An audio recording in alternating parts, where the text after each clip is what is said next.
আমার আপনার নবী বিশ্ব নবীর শরীরের উপর ওরা আবার পাথর দ্বারা ঢেল মারতে লাগলো, আবার ওরা ইট দ্বারা ঢেল মারতে লাগলো। আমার আপনার নবীজি বিশ্ব নবী দ্বিতীয়বার আবার জ্ঞান হারিয়ে শুয়ে পড়লেন জমিনে। ওরা এরপরেও যেন আমার আপনার নবীজিকে ছাড়লো না। যায়েদ বিন হারিসা আবার আমার আপনার নবী বিশ্ব নবীকে জাগিয়ে তুললেন। তৃতীয়বার আবার যখন হাঁটতে লাগলেন, বেঈমান আবু জাহেল এবং তার দলের লোকেরা আল্লাহ পাক রব্বুল আলামিন যেই শরীরে মশা মাছি পরা হারাম করে দিয়েছিল, সেই শরীরের উপর আবার ওরা পাথর দ্বারা ইট দ্বারা এমনভাবে ঢেল মারতে লাগলো, আমার নবীজির শরীর থেকে রক্ত বের হয়ে রাসূল কারীম সাল্লাল্লাহু আলাইহি ওয়াসাল্লামের রক্ত জুতার সঙ্গে পা লেগে গেল। নাউজুবিল্লাহ। আমার আপনার নবীজি তৃতীয়বার জ্ঞান হারিয়ে ফেললেন। যায়েদ বিন হারিসা রাদিয়াল্লাহু তাআলা আনহু আবার তৃতীয়বার জায়গায় তুললেন। যায়েদ বিন হারিসাকে ওরা ছাড়া দেয় নাই। পাথর দ্বারা ইট দ্বারা যায়েদ বিন হারিসার মাথার অনেক জায়গায় ক্ষত বিক্ষত করে ফেলেছে। নাউজুবিল্লাহ। ইসলাম ধর্ম আমি আপনি তো ভাবতেছি যে এমনি পেয়েছি। কথা বলেন ঠিক না ঠিক? আমাদের কারো রক্ত দেওয়া লেগেছে, আমাদের কারো দাঁত শহীদ করা লেগেছে, আমাদের কারো নিজের জন্মভূমি ত্যাগ করতে হয়েছে, কিন্তু যার মাধ্যম দিয়ে আমরা ইসলাম ধর্ম পেলাম তার দাঁত মোবারক শহীদ হয়ে গেছে, রক্ত ঝরাইছে, নিজের জন্মভূমি ত্যাগ করতে হয়েছে। আল্লাহু আকবার বলে। আমার আপনার নবী আখিরি জামানার পয়গম্বর বিশ্ব নবীজিকে নিয়ে যায়েদ বিন হারিসা রাদিয়াল্লাহু তাআলা আনহু 3 কিলোমিটার রাস্তা যখন অতিক্রম করলেন, আমার আপনার নবী বিশ্ব নবী একটু বিশ্রাম নেওয়ার জন্য বসলেন। তায়েফের লোকগুলা তখন পিছন দিক দিগরে সরিয়ে আসলো। আল্লাহ পাক রব্বুল আলামিন তায়েফের ময়দানে ওরা আমার আপনার নবী বিশ্ব নবীর উপর যেই জুলুম নির্যাতন করেছে, বলেন দেখে আমার আল্লাহ দেখছেন নাকি দেখেন নাই? আল্লাহ পাক রব্বুল আলামিন জিবরাইল আলাইহিস সালামকে পাঠিয়ে দিলেন। জিবরাইল যা আমার বন্ধুকে সংবাদ জানায় দে, আমি আল্লাহ পাক তায়েফের ময়দানের আমার বিশ্ব নবীর প্রতি ওরা ইট মেরেছে, পাথর মেরেছে, যেই দুর্ব্যবহার করেছে, আমি আল্লাহ পাক সব কিছুই দেখেছি। আল্লাহু আকবার। জিবরাইল আলাইহিস সালাম আসলেন, সালাম দিলেন, ইয়া রাসূলুল্লাহ, ইয়া হাবিবাল্লাহ, তায়েফের ময়দানে আপনার সঙ্গে যেই জুলুম করা হয়েছে, আপনার উপর যে অত্যাচার করা হয়েছে, আপনাকে যে গালিগালাজ করা হয়েছে, আমার আল্লাহ পাক রব্বুল আলামিন সব কিছুই দেখেছেন। সুবহানাল্লাহ। আপনার সঙ্গে মালাকুল জিবাল কথা বলতে চাই। সুবহানাল্লাহ। পাহাড় পরিচালনার ফেরেশতা মালাকুল জিবাল কথা বলতে চায়। সুবহানাল্লাহ। পাহাড় পরিচালনা ফেরেশতা মালাকুল জিবাল এসে বললেন, ইয়া রাসূলুল্লাহ, ইয়া হাবিবাল্লাহ, আপনার উপর যে জুলুম নির্যাতন করা হয়েছে, তায়েফের ময়দানে যে আচরণ আপনার সঙ্গে করা হয়েছে, আল্লাহ পাক রব্বুল আলামিন সব কিছুই দেখেছেন। আপনি শুধু একবার নির্দেশ দেন, আমি মালাকুল জিবাল বলতেছি, এই পাহাড় আর ওই পাহাড় চাপা দিয়ে তায়েফবাসীকে ধ্বংস করে নিষ্পেষিত করে ফেলবো। আল্লাহু আকবার। মহান রব্বুল আলামিনের কালামে হাকিম থেকে নিয়ে সূরাত হামিম সিজদা ৩৮ নম্বর আয়াত তেলাওয়াত করেছি। খুবই গুরুত্বপূর্ণ একটি আয়াত, যেটা মুসলিম জনতার জন্য খুবই গুরুত্বপূর্ণ। যে আয়াতের উপর আমল করতে পারলে আল্লাহ পাক রব্বুল আলামিন জান্নাত দান করবেন। সুবহানাল্লাহ। আল্লাহ পাক রব্বুল আলামিন ওয়াদা দিয়েছেন। সুবহানাল্লাহ। মহান রব্বুল আলামিন তার পবিত্র কালামে হাকিমে সূরাত হামিম সিজদা ৩৮ নম্বর আয়াতে আমার আপনার রব, আমার আপনার মালিক আল্লাহ পাক রব্বুল আলামিন জানায় দিতেছেন, ইন্নাল্লাযীনা ক্বালু রাব্বুনাল্লাহু সুম্মা ইসতাকামু তাতানাজ্জালু আলাইহিমুল মালাইকাতু আল্লা তাখাফু ওয়া লা তাহজানু ওয়া আবশিরু বিল জান্নাতিল্লাতী কুনতুম তুআদুন। আল্লাহু আকবার। আমার আপনার রব, আমার আপনার মালিক আল্লাহ পাক রব্বুল আলামিন সূরাত হামিম সিজদার 30 নম্বর আয়াতে জানায় দেন, ইন্নাল্লাযীনা ক্বালু নিশ্চয় যারা বলে আমাদের রব আল্লাহ, আমাদের মালিক আল্লাহ, আমাদের পালনকর্তা আল্লাহ, আমাদের সৃষ্টিকর্তা আল্লাহ, আমাদের রিজিক দাতা আল্লাহ, সুম্মাস্তাকামু, এবং এই কথার উপর অটল থাকে, সুবহানাল্লাহ। সুম্মাস্তাকামু, এই কথার উপর ইস্তেকামত থাকে। তাতানাজ্জালু আলাইহিমুল মালাইকাতু, আল্লাহ পাক রব্বুল আলামিন তাদের মৃত্যুর সময় ফেরেশতা পাঠায় দেন, সুবহানাল্লাহ। ফেরেশতা এসে বলে আল্লাহ তাখাফু, তোমাদের ভয় নাই, ওয়ালা তাহজানু, তোমাদের চিন্তাও নেই, সুবহানাল্লাহ। ওয়া আবশিরু বিল জান্নাতিল্লাতী কুনতুম তুআদুন, আল্লাহু আকবার। আর আমার আপনার রব আল্লাহ পাক রব্বুল আলামিন বলতেছেন তোমাদের সঙ্গে ওয়াদা দেওয়া হয়েছে, তোমাদের সঙ্গে প্রতিজ্ঞা দেওয়া হয়েছে জান্নাতের, সুবহানাল্লাহ। যারা বলবে আমাদের রব আল্লাহ, আমাদের মালিক আল্লাহ, আমাদের সৃষ্টিকর্তা আল্লাহ, এই কথার উপর যারা অটল থাকবে, অবিচল থাকবে, তাদের মৃত্যুর সময় ভয় নাই, চিন্তা নাই। আর আল্লাহ জান্নাতের ওয়াদা দিয়েছেন, সুবহানাল্লাহ। আমি আপনি আল্লাহর জান্নাত চাই নাকি চাই না? কে কে চাই দুহাত তুলে দেখাই, লিল্লাহে তাকবীর। আমরা আল্লাহর জান্নাত চাই, কথা বলেন ঠিক নেবে ঠিক? যারা বাড়িতে আছে তারা কি চায় না? যারা মেলায় আছে তারা কি চায় না? যারা রাস্তাঘাটে আছে তারা কি চায় না? যারা দোকানপাটে আছে তারা কি চায় না? যদি চায় আমি আহ্বান করবো যে মেহেরবানি করি এই জালিসুর রহমান জান্নাতের বাগানে চলে আসুন, হাত নামান। আমরা আল্লাহর জান্নাত চাই, কথা বলেন ঠিক নেবে ঠিক? আমার আপনার রব, আমার আপনার মালিক আল্লাহ পাক রব্বুল আলামিন সর্বপ্রথম যখন জান্নাত তৈরি করেছেন, জান্নাত তৈরি করে আল্লাহ পাক রব্বুল আলামিন ফেরেশতাদেরকে বলেন, ফেরেশতারা যাও যাও তোমরা আমার জান্নাতকে দেখে আসো, সুবহানাল্লাহ। ফেরেশতারা যখন আল্লাহর জান্নাত দেখার জন্য গেছে, জান্নাত আল্লাহ পাক রব্বুল আলামিন এত সুন্দর করে নাজ নিয়ামত দ্বারা ভরপুর করে রেখে দিয়েছেন, এত সুন্দর করে সুসজ্জিত করে সৌরভিত করে রেখে দিয়েছেন। ফেরেশতারা যখন আল্লাহর জান্নাত দেখার জন্য গেছে, অনেক সময় দেরি হয়ে যায়, আল্লাহর জান্নাত থেকে বের হতে চায় না, সুবহানাল্লাহ। জান্নাতে গেলে কেউ বের হতে চাইবে? ফেরেশতারা আল্লাহর জান্নাত থেকে বের হতে চায় না। অনেক সময় দেরি করে যখন আল্লাহর জান্নাত থেকে বের হয়েছে, আমার আপনার রব মালিক ডাক দিয়ে বলে, ফেরেশতারা তোমরা আমার জান্নাতকে কেমন দেখলা, সুবহানাল্লাহ। ফেরেশতারা আল্লাহকে ডাক দিয়ে বলে, মাওলা তোমার জান্নাত এত সুন্দর করে নাজ নিয়ামত দ্বারা ভরপুর করা হয়েছে, তোমার জান্নাত এত সুন্দর করে সাজানো হয়েছে, তোমার জান্নাত এত সুন্দর করে সুসজ্জিত করা হয়েছে, তোমার জান্নাত এত সুন্দর করে সৌরভিত করা হয়েছে, তোমার পাগল পারা বান্দা বান্দিগুলো এই জান্নাতে একবার গেলে আর বের হতে চাইবে না, সুবহানাল্লাহ। আমাকে আপনাকে আল্লাহ সেই জান্নাত দান করুন, সকলেই বলি আমিন।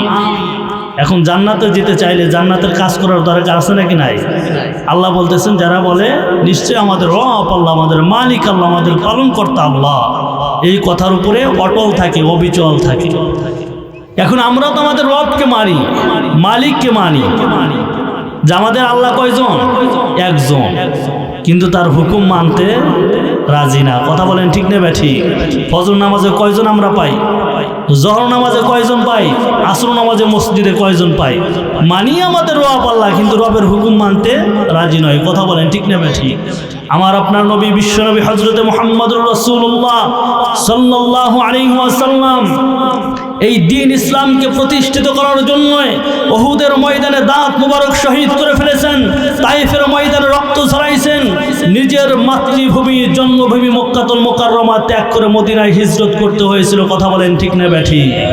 আমি আপনি এই ইসলাম ধর্ম এমনি পাই নাই, রক্তের বিনিময়, সাহাবায়ে কিরামদের জীবনের বিনিময়, আমার আপনার নবী বিশ্বনবী হযরতে মুহাম্মদুর রাসূলুল্লাহ সাল্লাল্লাহু আলাইহি ওয়াসাল্লামের তাজা রক্তের বিনিময় এই দ্বীন ইসলাম আমি আপনি পেয়েছি, কথা বলেন ঠিক না ব্যাঠি? আমার আপনার নবী আখিরি জামানার পয়গম্বর বিশ্বনবী হযরতে মুহাম্মদুর রাসূলুল্লাহ সাল্লাল্লাহু আলাইহি ওয়াসাল্লাম আয়েশা সিদ্দিকা রাদিয়াল্লাহু তাআলা আনহা জিজ্ঞাসা করলেন, ইয়া রাসূলুল্লাহ, ইয়া হাবিবাল্লাহ, উহুদের ময়দানে আপনার দাঁত মুবারক শহীদ করে ফেলে দেওয়া হয়েছিল গো আল্লাহর পয়গম্বর, আপনার জীবনে আর চাইতে বেশি কষ্ট কোনো জায়গায় দেওয়া হয়েছিল কিনা? আমার আপনার নবী আখিরি জামানার পয়গম্বর বিশ্ব নবীজি চোখের পানি ছেড়ে দিলেন। আয়েশা, আমার দুঃখের দিনের কথা, কষ্টের দিনের কথা স্মরণ করে দিলেন। আয়েশা, আমাকে উহুদের ময়দানের চাইতে তায়েফের ময়দানে বেশি কষ্ট দেওয়া হয়েছিল। আল্লাহু আকবার। আমার আপনার নবী আখিরি জামানার পয়গম্বর বিশ্ব নবীর নবুয়তের 10ম বছর যখন তার চাচা আবু তালিব দুনিয়ার বুক থেকে বিদায় নিয়ে চলে গেল, তার প্রাণপ্রিয় স্ত্রী খাদিজাতুল কুবরা রাদিয়াল্লাহু তাআলা আনহা দুনিয়ার বুক থেকে বিদায় নিয়ে চলে গেল। আমার আপনার নবী বিশ্ব নবীর দুঃখের বছর ছিল, শোকের বছর ছিল। বছরটার নাম দেওয়া হয়েছিল উম্মুল হুজুন। আল্লাহু আকবার। শোকের মধ্যে ছিলেন। চাচা সবচাইতে বেশি সহযোগিতা করেছেন। প্রাণপ্রিয় স্ত্রী সুখে দুঃখে সর্ব অবস্থায় যিনি সহযোগিতা করেছেন, তিনিও দুনিয়ার বুক থেকে বিদায় নিয়ে চলে গিয়েছিলেন। এই শোকের বছর ও দুঃখের বছর আমার আপনার নবী বিশ্ব নবী তিনি দ্বীনের দাওয়াত থেকে বিরত থাকেন নাই। সুবহানাল্লাহ। আমার আপনার নবীজি আখিরি জামানার পয়গম্বর বিশ্ব নবী হযরত মুহাম্মদুর রাসূলুল্লাহ সাল্লাল্লাহু আলাইহি ওয়াসাল্লাম তায়েফের ময়দানে গেলেন। তায়েফের লোকদেরকে দ্বীনের কালেমার দাওয়াত দেওয়ার জন্য। সুবহানাল্লাহ। আমার আপনার নবী বিশ্ব নবীজি কালেমার দাওয়াত তাদেরকে যখন দিলেন, বেঈমান তায়েফের লোকগুলা আমার আপনার নবী বিশ্ব নবীর কালেমার দাওয়াত তো গ্রহণ করলই না, বরং আমার আপনার নবীকে মিথ্যাবাদী, জাদুকর, পাগল ইত্যাদি দোষারোপ করতে লাগলো। নাউজুবিল্লাহ। যেই নবীর শরীরে মশা মাছি পড়া আল্লাহ পাক রব্বুল আলামিন হারাম করে দিয়েছিলেন, সেই বিশ্ব নবীর শরীর ওরা ইট পাথর দ্বারা ঢেল মারতে লাগলো। নাউজুবিল্লাহ। আমার আপনার নবীজি আখিরি জামানার পয়গম্বর বিশ্ব নবীজি তায়েফের ময়দানে কয়েকদিন যাবত দ্বীনের দাওয়াত দিলেন। ওরা তো কেউ কালেমার দাওয়াত গ্রহণ করলই না, বরং তায়েফের লিডারেরা যুবকদেরকে লেলিয়ে দিল, তায়েফের লোকদেরকে লেলিয়ে দিল। আব্দুল্লাহর ছেলে মুহাম্মদ কালেমার দাওয়াত দিবে, তার দাওয়াত তো গ্রহণ করবেই না, বরং মুহাম্মদকে পাগল বলে, জাদুঘর বলে, ওয়াকাত্ত ভাষায় গালিগালাজ করে এখান থেকে বিতাড়িত করে দিবে। নাউজুবিল্লাহ। আমার আপনার নবী বিশ্ব নবীর চরিত্র সম্পর্কে আল্লাহ পাক রব্বুল আলামিন বলেন, ওয়া ইন্নাকা লাআলা খুলুকিন আযীম। আল্লাহু আকবার। আমার আপনার নবীর ব্যাপারে আল্লাহ পাক রব্বুল আলামিন উত্তম চরিত্রের অধিকারী বিশ্ব নবী তিনি ঘোষণা করে দিয়েছেন। সুবহানাল্লাহ। সেই নবীজিকে তায়েফের যুবকেরা পাগল বলতে লাগলো, সেই নবীজিকে তায়েফের যুবকেরা গালিগালাজ করতে লাগলো, মিথ্যাবাদী বলতে লাগলো। নাউজুবিল্লাহ।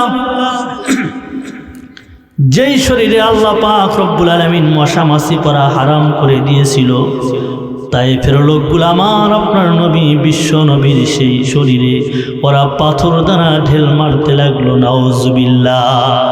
আমার আপনার নবীর শরীরে পাথর দ্বারা, ইট দ্বারা ঢেল মারতে লাগলো। আমার আপনার নবী বিশ্ব নবীর শরীরের উপর ওরা আবার পাথর দ্বারা ঢেল মারতে লাগলো, আবার ওরা ইট দ্বারা ঢেল মারতে লাগলো। আমার আপনার নবীজি বিশ্ব নবী দ্বিতীয়বার আবার জ্ঞান হারিয়ে শুয়ে পড়লেন জমিনে। ওরা এরপরেও যেন আমার আপনার নবীজিকে ছাড়লো না। যায়েদ বিন হারিসা আবার আমার আপনার নবী বিশ্ব নবীকে জাগিয়ে তুললেন। তৃতীয়বার আবার যখন হাঁটতে লাগলেন, বেঈমান আবু জাহেল এবং তার দলের লোকেরা আল্লাহ পাক রব্বুল আলামিন যেই শরীরে মশা মাছি পড়া হারাম করে দিয়েছিল, সেই শরীরের উপর আবার ওরা পাথর দ্বারা, ইট দ্বারা এমনভাবে ঢেল মারতে লাগলো, আমার নবীজির শরীর থেকে রক্ত বের হয়ে রাসূল কারীম সাল্লাল্লাহু আলাইহি ওয়াসাল্লামের রক্ত জুতার সঙ্গে পা লেগে গেল। নাউজুবিল্লাহ। আমার আপনার নবীজি তৃতীয়বার জ্ঞান হারিয়ে ফেললেন। যায়েদ বিন হারিসা রাদিয়াল্লাহু তাআলা আনহু আবার তৃতীয়বার জায়গায় তুললেন। দেখেছেন যায়েদ বিন হারিসাকে ওরা ছাড়া দেয় নাই, পাথর দ্বারা ইট দ্বারা যায়েদ বিন হারিসার মাথার অনেক জায়গায় ক্ষত বিক্ষত করে ফিরেছে। নাউজুবিল্লাহ। ইসলাম ধর্ম আমি আপনি তো ভাবতেছি যে এমনি পেয়েছি, কথা বলেন ঠিক না ঠিক? আমাদের কারো রক্ত দেওয়া লেগেছে, আমাদের কারো দাঁত শহীদ করা লেগেছে, আমাদের কারো নিজের জন্মভূমি ত্যাগ করতে হয়েছে, কিন্তু যার মাধ্যম দিয়ে আমরা ইসলাম ধর্ম পেলাম তার দাঁত মোবারক শহীদ হয়ে গেছে, রক্ত ঝরাইছে, নিজের জন্মভূমি ত্যাগ করতে হয়েছে। আল্লাহু আকবার বলে। আমার আপনার নবী আখিরি জামানার পয়গম্বর বিশ্ব নবীজিকে নিয়ে যায়েদ বিন হারিসা রাদিয়াল্লাহু তাআলা আনহু 3 কিলোমিটার রাস্তা যখন অতিক্রম করলেন, আমার আপনার নবী বিশ্ব নবী একটু বিশ্রাম নেওয়ার জন্য বসলেন। তায়েফের লোকগুলা তখন পিছন দিক দিগরে সরিয়ে আসলো। আল্লাহ পাক রব্বুল আলামিন তায়েফের ময়দানে ওরা আমার আপনার নবী বিশ্ব নবীর উপর যেই জুলুম নির্যাতন করেছে, বলেন দেখে আমার আল্লাহ দেখছেন নাকি দেখেন নাই? আল্লাহ পাক রব্বুল আলামিন জিবরাইল আলাইহিস সালামকে পাঠিয়ে দিলেন, জিবরাইল যা আমার বন্ধুকে সংবাদ জানায় দে, আমি আল্লাহ পাক তায়েফের ময়দানের আমার বিশ্ব নবীর প্রতি ওরা ইট মেরেছে, পাথর মেরেছে, যেই দুর্ব্যবহার করেছে, আমি আল্লাহ পাক সব কিছুই দেখেছি। আল্লাহু আকবার। জিবরাইল আলাইহিস সালাম আসলেন, সালাম দিলেন, ইয়া রাসূলুল্লাহ, ইয়া হাবিবাল্লাহ, তায়েফের ময়দানে আপনার সঙ্গে যেই জুলুম করা হয়েছে, আপনার উপর যে অত্যাচার করা হয়েছে, আপনাকে যেই গালিগালাজ করা হয়েছে, আমার আল্লাহ পাক রব্বুল আলামিন সব কিছুই দেখেছেন। সুবহানাল্লাহ। আপনার সঙ্গে মালাকুল জিবাল কথা বলতে চাই। সুবহানাল্লাহ। পাহাড় পরিচালনার ফেরেশতা মালাকুল জিবাল কথা বলতে চায়। সুবহানাল্লাহ। পাহাড় পরিচালনা ফেরেশতা মালাকুল জিবাল এসে বললেন, ইয়া রাসূলুল্লাহ, ইয়া হাবিবাল্লাহ, আপনার উপর যে জুলুম নির্যাতন করা হয়েছে, তায়েফের ময়দানে যে আচরণ আপনার সঙ্গে করা হয়েছে, আল্লাহ পাক রব্বুল আলামিন সব কিছুই দেখেছেন। আপনি শুধু একবার নির্দেশ দেন, আমি মালাকুল জিবাল বলতেছি এই পাহাড় আর ওই পাহাড় চাপা দিয়ে তায়েফবাসীকে ধ্বংস করে নিষ্পেষিত করে ফেলবো। আল্লাহু আকবার। আমার আপনার নবী কি বলেছিলেন সেদিন জানেন?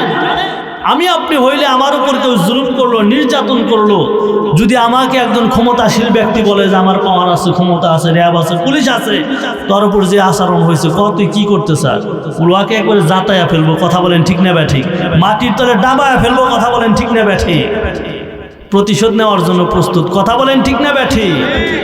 আমার আপনার নবী বিশ্ব নবী হযরতে মুহাম্মদুর রাসূলুল্লাহ সাল্লাল্লাহু আলাইহি ওয়াসাল্লাম মালাকুল জিবালকে বললেন, না না, আমি রাসূল তো ধ্বংসের জন্য দুনিয়াতে আসি নাই, আমি রাসূল এসেছি ওমা আরসালনাকা ইল্লা রাহমাতাল লিল আলামিন, দুনিয়ার মানুষদের জন্য রহমত স্বরূপ। সুবহানাল্লাহ।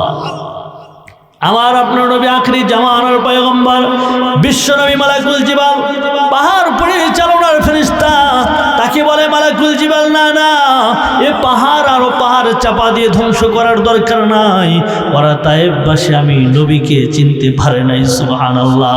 ওরা আমাকে ঢেল মেরেছে, পাথর মেরেছে, জুলুম করেছে, নির্যাতন করেছে, সমস্যা নাই, ওদের ঔরসে যারা আসবে, ওদের সন্তান আদি যারা আসবে, তারা আমি বিশ্ব নবীকে চিনবে, কালেমার দাওয়াত তাহারা গ্রহণ করে করে মুসলমান হয়ে যাবে। সুবহানাল্লাহ।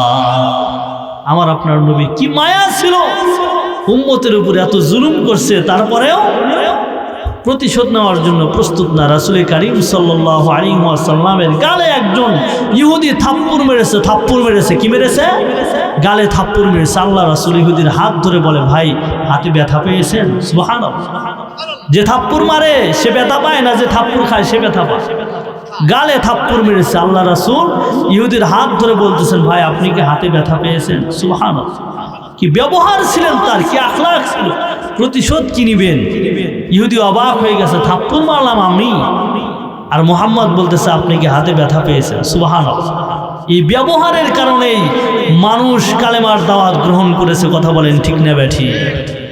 আমার আপনার নবী আখিরি জামানার পয়গম্বর বললেন, না না মালাকুল জিবাল, ওদেরকে ধ্বংসের জন্য আমি আসি নাই, ওদের ঔরসে যারা আসবে তারা আমি বিশ্ব নবীকে চিনবে, কালেমা পরে পরে মুসলমান হয়ে যাবে। সুবহানাল্লাহ।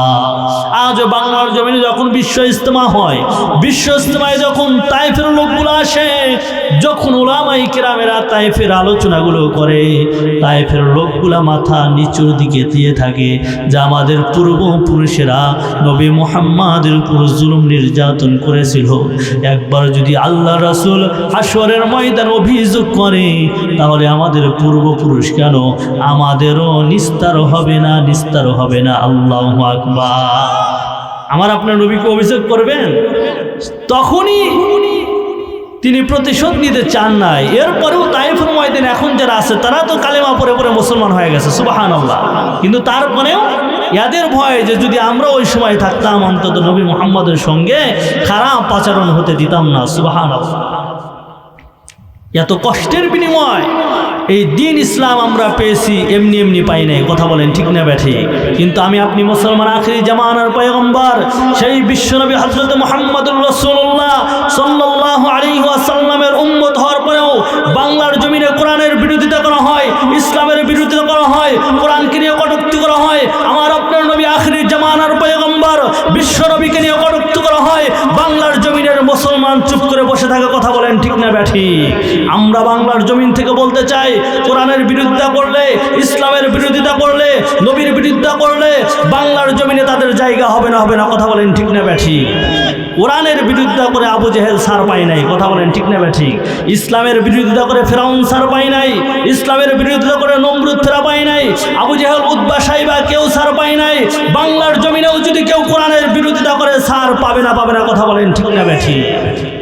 আমার আপনার নবী বিশ্বনবী হযরত মুহাম্মদুর রাসূলুল্লাহ সাল্লাল্লাহু আলাইহি ওয়াসাল্লাম শুধু রক্ত ঝরায় আর দাঁত মোবারক শহীদ করে শেষ করে দেন নাই। রাসূল কারীম সাল্লাল্লাহু আলাইহি ওয়াসাল্লামের সবচাইতে কষ্ট নিজের জন্মভূমি, মাতৃভূমি মক্কাতুল মুকাররমা ছাড়তে হয়েছিল। কথা বলেন ঠিক না বেঠিক?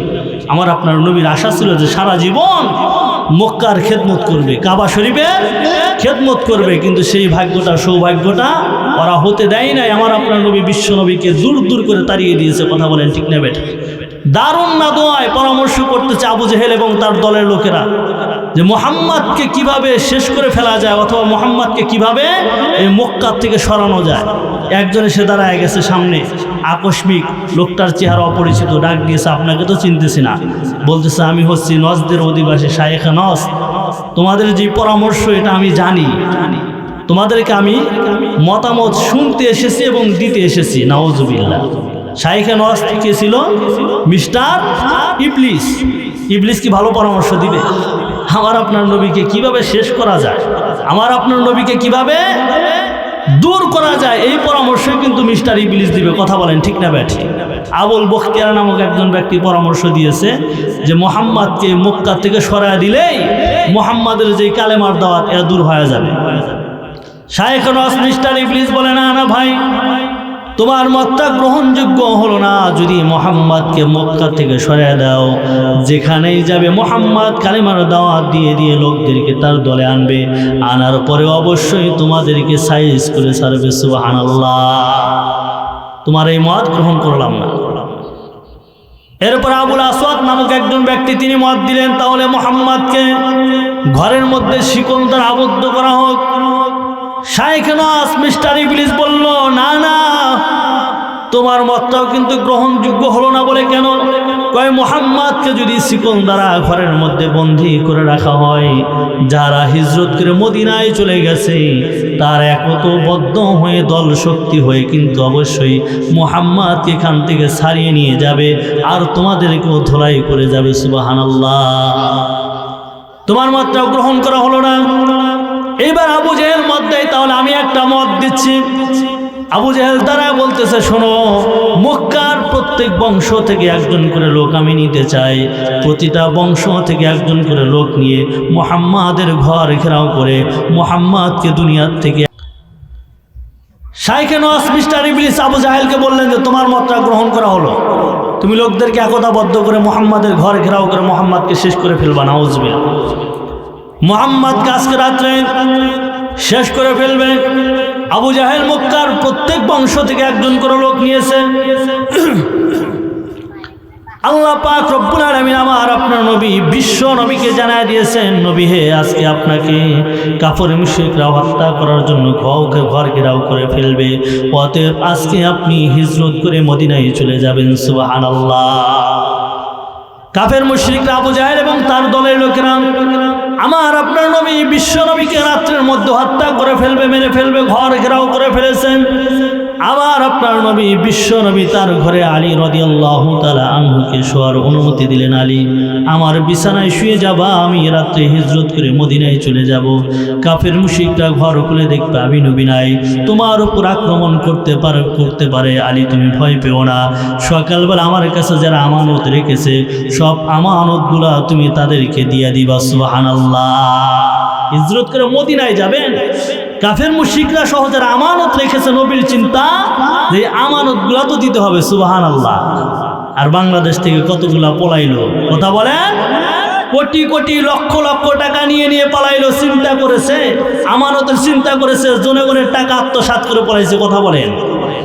আমার আপনার নবী বিশ্ব নবী হিজরতে যাবেন, আমানত আছে কাছে, এগুলো আলীকে বলতেছেন সকালবেলা তুমি দিয়ে দিবা। সুবহানাল্লাহ। আলী রাদিয়াল্লাহু তাআলা আনহুর দিলের মধ্যে ভয় নাই। কাফের মুশরিকরা রাত্রির বেলা ঘর ঘেরাও করে ফেলেছে। আমার আপনার নবী বিশ্ব নবী হযরতে মুহাম্মদুর রাসূলুল্লাহ সাল্লাল্লাহু আলাইহি ওয়াসাল্লাম ঘর থেকে বের হলেই কাফের মুশরিকরা আক্রমণ করবে, আমার আপনার নবীকে হত্যা করবে। নাউজুবিল্লাহ। আমার আপনার নবী বিশ্ব নবী তাহলে কিভাবে যাবেন? আল্লাহ পাক রব্বুল আলামিন রাস্তা বলে দিলেন। আমার আপনার নবী বিশ্ব নবীকে বললেন, ওয়াজআলনা মিন বাইনি আইদিহিম সাদ্দাও ওয়া মিন খালফিহিম সাদ্দাও ফাআগশাইনাহুম ফাহুম লা ইউবসিরুন। আল্লাহু আকবার। আমার আপনার নবী আখিরি জামানার পয়গম্বর বিশ্ব নবীকে জানাই দিলেন, নবী হে, হাতের মধ্যে এক মুষ্টি বালু নেবেন, আয়াতটা পরে আকাশের দিকে ছুঁড়ে মেরে দিবেন। সকল কাফের মুশরিকদের চোখে পৌঁছে দেওয়ার দায়িত্ব আমি আল্লাহ পাক রব্বুল আলামিন নিজে নিয়ে নিলাম। সুবহানাল্লাহ। চোখের মধ্যে যদি বালু যায়, বলেন তো দেখি, ভালো লাগবে না খারাপ লাগবে? যারা কথা বললেন না মনে আরাম পাইবেন নাকি? চোখের মধ্যে যদি বালু যায় খারাপ লাগবে না? আল্লাহ কি বুদ্ধিটা শিখায়া দিলেন।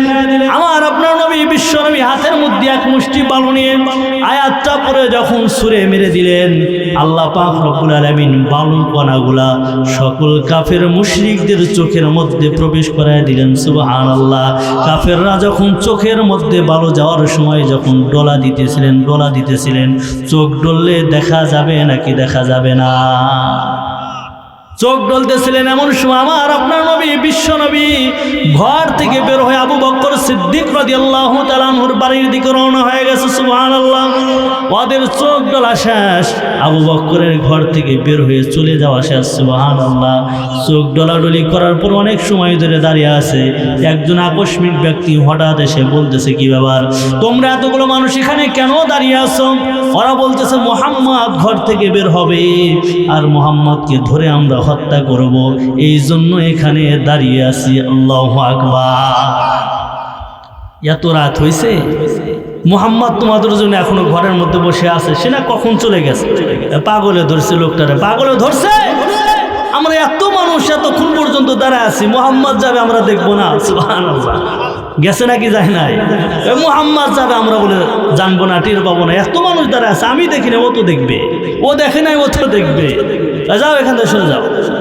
ওরা কানাকানি করে বলেন, পাগল ছাগল এসে কি অভিযোগ দিতে আছে? মুহাম্মদ বলে গেছে, এত সময় ধরে অপেক্ষা আছি, মুহাম্মদকে শেষ করে ফেলবে, মেরে ফেলবে, এতগুলো মানুষ দাঁড়ায় আছি, আর মুহাম্মদ চোখের সামনে দিয়া যাবে, আমরা কি একটু টের পাবো না? দাঁড়ায় থাকতে থাকতে রাত্রি শেষের দিকে ক্যারে মুহাম্মদ তো বাড়াই না। মুহাম্মদ বলে আল্লাহর নবী, মুহাম্মদ কি তাহাজ্জুদ পড়বে না? সুবহানাল্লাহ। নবী যে তাহাজ্জুদ পড়ে এটা কাফেররাও জানে। সুবহানাল্লাহ। নবী কি তাহাজ্জুদ পড়বে না? ঘর থেকে বের হয় না কেন? আর একজন বলে তাহাজ্জুদ না পড়লো অবশ্যই নামাজ তো পড়বে। সুবহানাল্লাহ। কয় নবী কেন বাড়ায় না, রাত শেষ হয়ে যায়। তখন বলে যে না না, ওই ব্যক্তি বলল মুহাম্মদ চলে গেছে, আবার সত্যিই গেছে নাকি।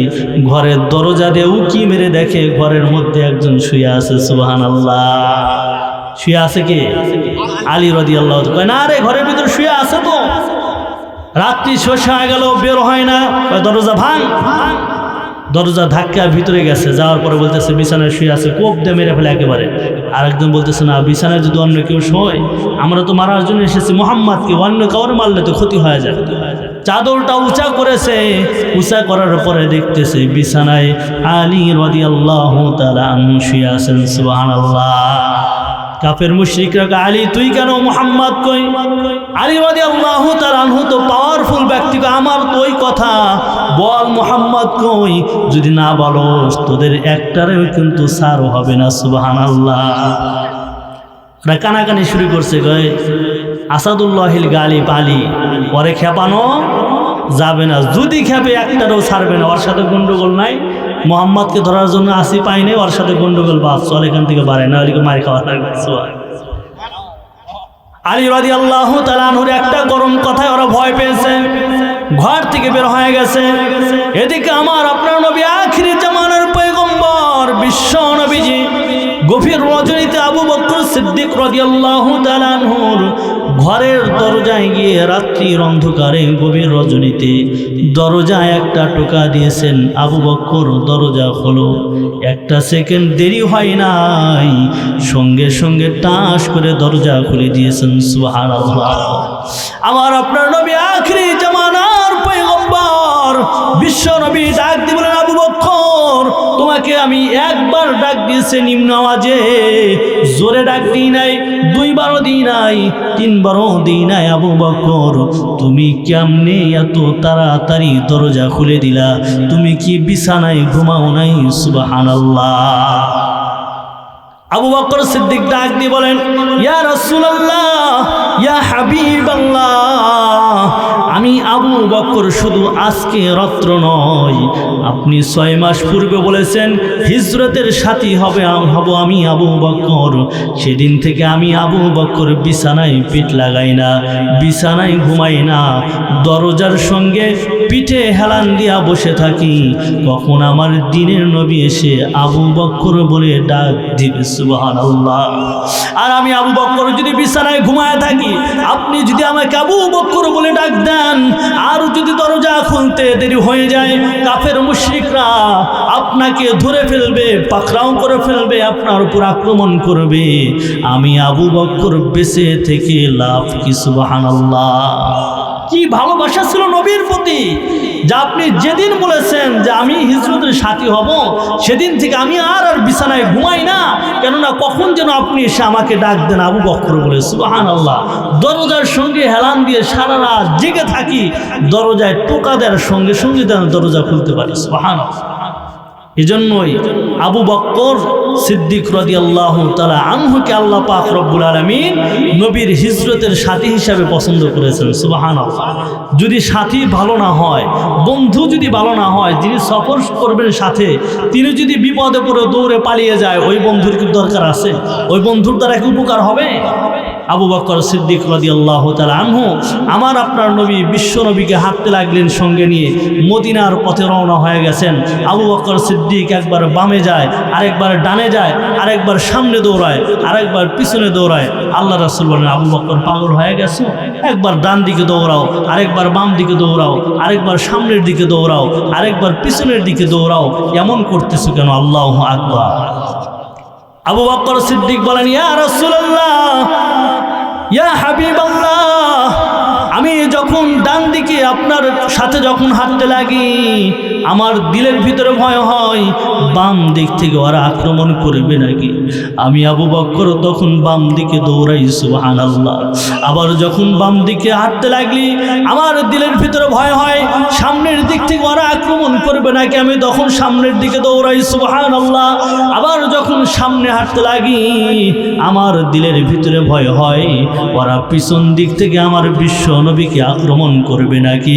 আমি আবু বকর তখন পিছনের দিকে দৌড়াই। সুবহানাল্লাহ। আমার আপনার নবী বিশ্ব নবীকে নিয়ে হাঁটতে লাগলেন। পাহাড়ের কাছাকাছি চলে গেছেন, উঁচু পাহাড় উঠতে হবে। আবু বকর সিদ্দিক বলেন, ইয়া রাসূলুল্লাহ, ইয়া হাবিবাল্লাহ, এত উঁচা পাহাড় আপনি উঠতে পারবেন না। আমি আবু বকরের কাঁধে ওঠেন, আমি আপনাকে কাঁধে করে পাহাড়ে নিয়ে উঠব। সুবহানাল্লাহ। আবু বকর রাসূলের চাইতে বয়সে কম না বেশি? বয়সে রাসূলের চাইতে আবু বকর বেশি। আবু বকর সিদ্দিক রাদিয়াল্লাহু তাআলা আনহু বলতেছেন, ইয়া রাসূলুল্লাহ, হাঁটতে হাঁটতে ক্লান্ত হয়ে গেছেন, এত বড় উঁচু পাহাড় আপনি তো উঠতে পারবেন না, আপনি আমার কাঁধে ওঠেন, আপনাকে কাঁধে নিয়ে আমি পাহাড়ে উঠি। সুবহানাল্লাহ। কি ভালোবাসা ছিল, কি মুহাব্বত ছিল। আমার আপনার নবীকে আবু বকর সিদ্দিক রাদিয়াল্লাহু তাআলা আনহু কাঁধে করে পাহাড়ে উঠলেন।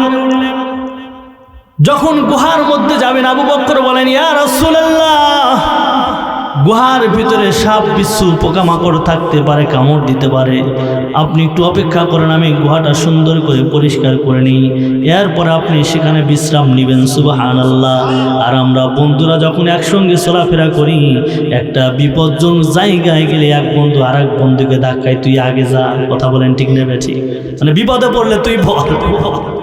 আমরা একজন আর একজনকে ধাক্কাই বিপদ সামনে দেখলে। কথা বলেন ঠিক নেবে ঠিক?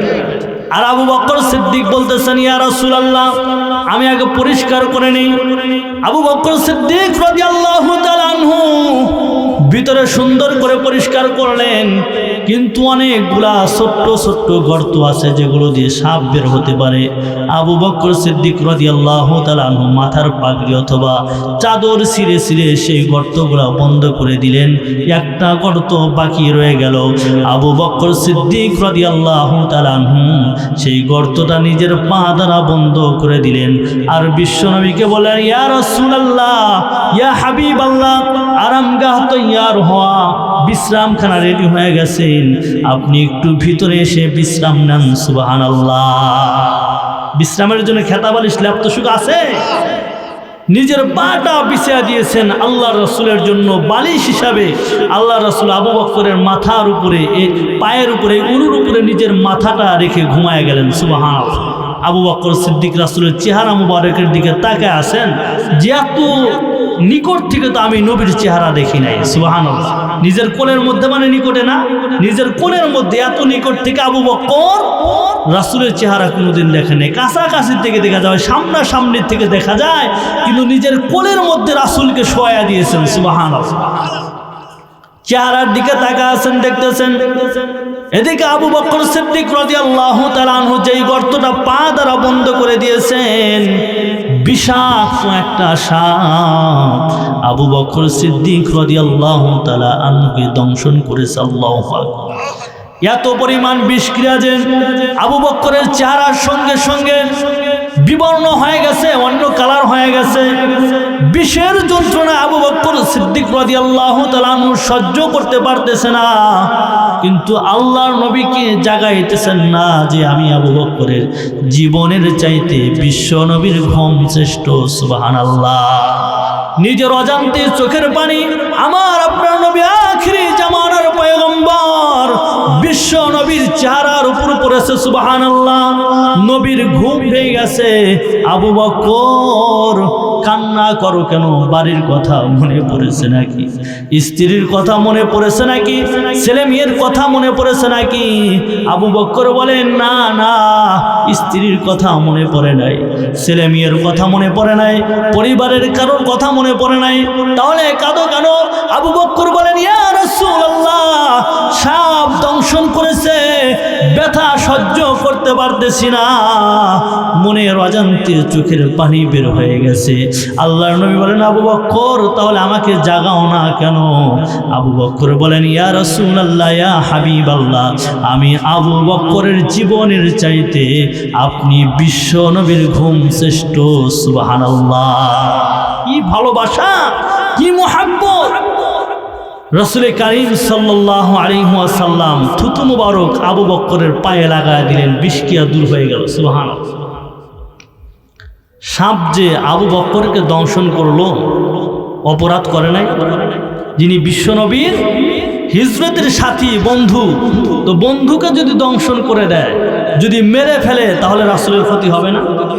আল্লাহ রাসূল সাল্লাল্লাহু আলাইহি ওয়াসাল্লাম সাপকে ডাকলেন, এই সাপ, যে আবু বকরকে আমার আল্লাহ পছন্দ করেছেন, সুবহানাল্লাহ, আমার হিজরতের সাথী, তুই তাকেই মেরে ফেলতে চাস?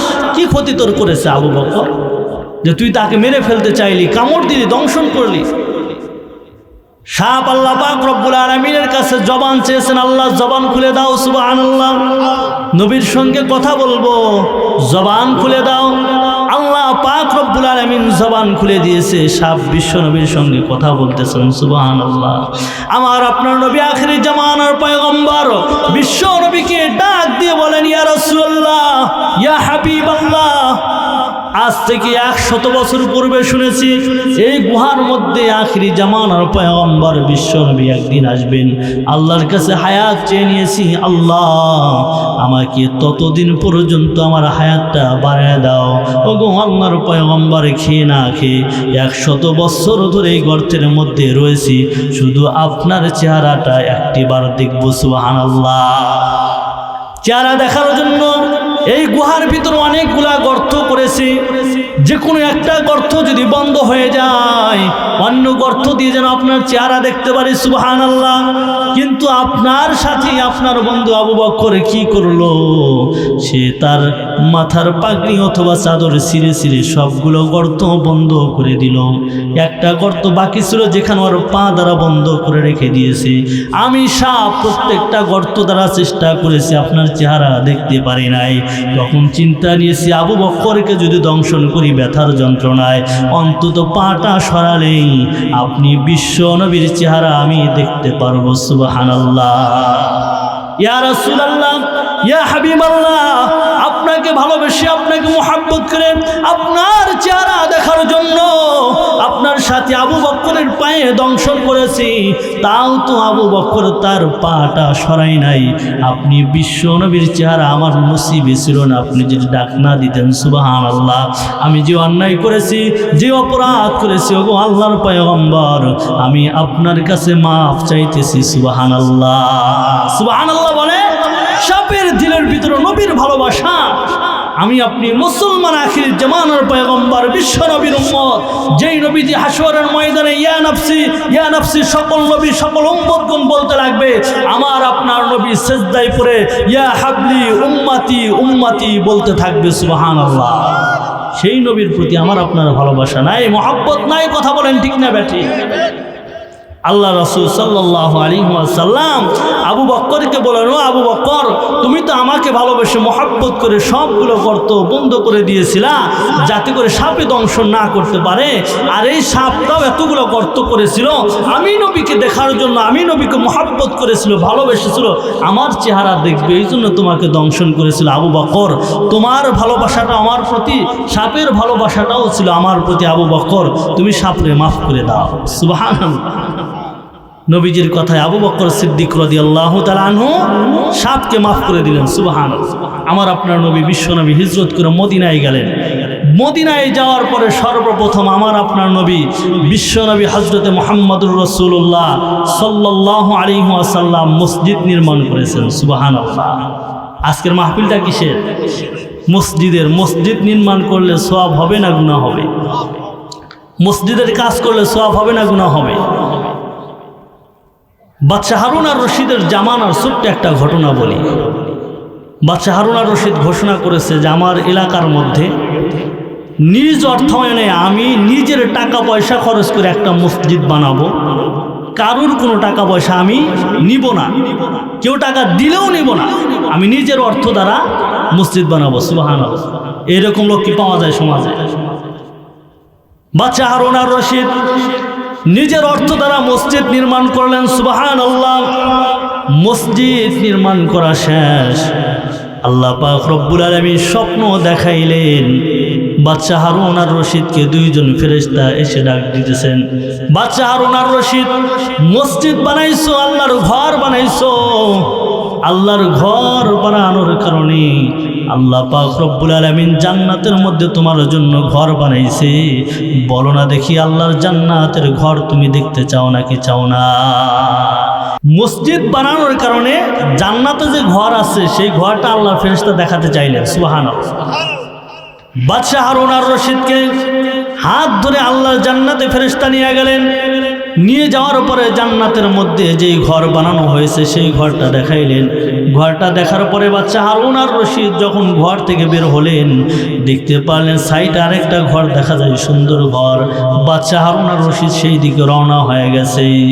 ফেরেশতা একজন তারা আছে সেখানে দারোয়ান হিসাবে বলতেছে, বাদশাহ হারুন আর রশিদ, তোমার জন্য এই ঘর নয়, তোমার ঘরটাতে তুমি ঘুরে এসেছো। বাদশাহ হারুন আর রশিদ বলে, আমার ঘরের মতনই তো এই ঘর দেখা যায়। দারোয়ান বলে, না না, তোমার জন্য এই ঘর নয়, তোমার মসজিদের এই রাজমিস্ত্রি কাম করেছে তার জন্য এই ঘর আল্লাহ বানায় রেখেছেন। সুবহানাল্লাহ। বাদশাহ হারুন আর রশিদের ঘুম ভেঙে গেছে। সর্বনাশ, মসজিদ বানাইলাম নিজের টাকা দিয়ে আমি, আর রাজমিস্ত্রির কাম করে জান্নাতের মধ্যে ঘর পাইল, কি আমল তার এমন একটা। সুবহানাল্লাহ বলে। বাদশাহ হারুন আর রশিদ সকল মিস্ত্রিদেরকে দাওয়াত দিয়েছেন। দাওয়াত দেওয়ার পরে খাওয়ানোর পরে বলতেছেন যে আহমাদ নামক কোন মিস্ত্রি একটু দাঁড়ায় যাও। বাদশাহ হারুন আর রশিদ ডেকেছে আহমাদকে, দাঁড় হতে বলেছে। বলেন দেখি রাজমিস্ত্রির কপালে ভয় আছে নাকি নাই? দাঁড়ায় গেছে আর কাঁপতেছে, সর্বনাশ, মসজিদ বানাইতে না জানি কোন কাজটা ভুল করছি, টাইলস উল্টা হয়েছে না সিধা হয়েছে, বালু কম হয়েছে না সিমেন্ট বেশি হয়েছে, মনে হয় সাইজ আজকে হওয়া লাগবে। দাঁড়ায় গেছে যে হুজুর আমার নাম আহমাদ।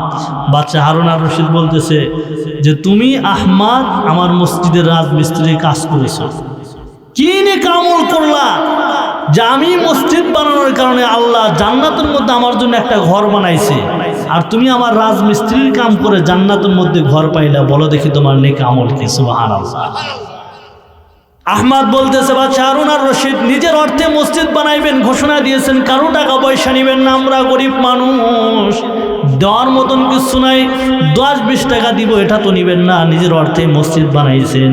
নিজের ঘর বাড়ি যখন খনন করতেছিলাম 3 টুকরা পাথর পেয়েছিলাম, সাদা পাথর, যেই পাথর দ্বারা আপনি মসজিদের নির্মাণ কাজ করতেছিলেন ওই রকমই দেখা যায় রাত্রিবেলায় সুন্দর করে ধুয়ে আমি মাথায় করে 3 টুকরা পাথর নিয়ে আপনার পাথরের যে স্তূপ আছে সেই স্তূপের মধ্যে মিশিয়ে দিলাম। আর আল্লাহকে বললাম, আল্লাহ দুনিয়ার কেউ দেখে নাই, বাদশাহ হারুন আর রশিদও দেখে নাই, বাদশাহ হারুন আর রশিদ দেখলেও তো নিতে দিবে না। ওগো আল্লাহ, রাত্রির অন্ধকারে তোমার ঘরের জন্য 3 টুকরা পাথর দান করে গেলাম। আল্লাহ হাসরের ময়দানে তুমি বাদশাহ হারুন আর রশিদকে যেমন সম্মানিত করেছো আমি রাজমিস্ত্রিকে সম্মানিত কইরো। সুবহানাল্লাহ। বাদশাহ হারুন আর রশিদ বুকের মধ্যে জড়াও ধরে বলে, আহমাদ, তোর 3 টুকরা পাথর খালেস নিয়তে আল্লাহর ঘরে দেওয়ার কারণে আল্লাহ পাক রব্বুল আলামিন তোর জন্য জান্নাতের মধ্যে ঘর বানায় রাখলেন। আমি বাদশাহ হারুন আর রশিদ এত টাকা পয়সা খরচ করে একটা মসজিদ নিজে বানাইছি, আমার জন্য আল্লাহ একটা ঘর বানাইছে, তার মতন তোর ঘরটাও ওই রকম বানাইছে। সুবহানাল্লাহ। আমি কালেকশনের টানে যাব না। এই যে মসজিদ নির্মাণ কাজে সহযোগিতা করলে 500, 1000, 2000 দিতে পারবেন তো, তাই না? 1 বস্তা 2 বস্তা সিমেন্ট দিতে পারবেন। আল্লাহ করতে পারেন যে এই দানের উসিলায় জান্নাতের মধ্যে একটা ঘর বানায় দিবেন। সুবহানাল্লাহ। তো আমি আপনি জান্নাতে, আল্লাহর জান্নাতে ঘর হোক, এটা আমি আপনি চাই নাকি চাই না? কে কে চাই? 2 হাত তুলে দেখাই। লিল্লাহে তাকবীর। হাত নামান। আল্লাহ পাক রব্বুল আলামিন আমাদের প্রত্যেককেই কবুল করুন। আমি আমার আলোচনাকে আরো লম্বা করলাম না, দ্বিতীয় বক্তাকে বসায় রেখেছি। ওয়া আখিরু দাওয়ানা আলহামদুলিল্লাহি রাব্বিল আলামিন।